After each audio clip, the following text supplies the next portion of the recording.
जी जी, मैं इस वक्त जनाब रियाज भट्ट साहब के घर खड़ा हूँ जनाब। आर के टेलर वाले जो हैं उनके घर में मैं खड़ा हूँ जनाब।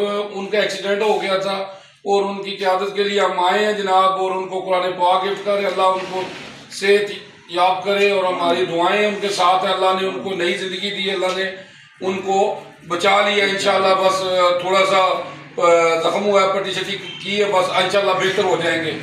तो जनाब हम इनको कुरान पाक गिफ्ट कर रहे हैं। कुरान पाक एक ऐसी किताब है जो अल्लाह के यहाँ महफूज है और अल्लाह ने इसकी कसम दी है कि इसको कोई बदल नहीं सकता। अगर हम इस पर अमल करें तो हमारी ज़िंदगी बदल सकती है। अल्लाह कुरान पाक में फरमाता है इंसान को वही मिलेगा जो उसने कोशिश की। तो आज हमारी भी एक कोशिश है, हम कुरान पाक गिफ्ट करते हैं कि कुरान पाक को तर्जमे से पढ़ा जाए। तो जनाब आए भट्ट साहब को फिर गिफ्ट करते हैं। जनाब भट्ट साहब हूँ जनाब तुम्हारी तबीयत कैसी है? बहुत बेहतर हो गया, अल्लाह तो सेहत तंदुरुस्ती दे जनाब। एक हफ्ता हो गया एक्सीडेंट हुआ, बेहतर हो गया।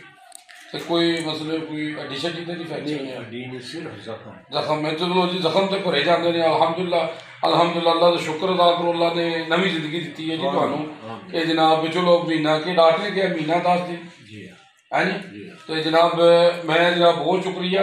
तो मैं क्या बयान करूँ रसूलुल्लाह सल्लल्लाहु अलैहि वसल्लम की शान में। अल्लाह ने सब कुछ नाजिल कर दिया कुरान में।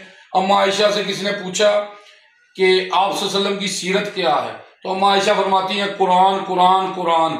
आप सल्लल्लाहु अलैहि वसल्लम फरमाते हैं कुरान को पढ़ा करो, कुरान को पढ़ा करो, ये क़यामत के दिन तुम्हारी सिफारिश करेगा। जी जी कुछ कहना चाहूँगी?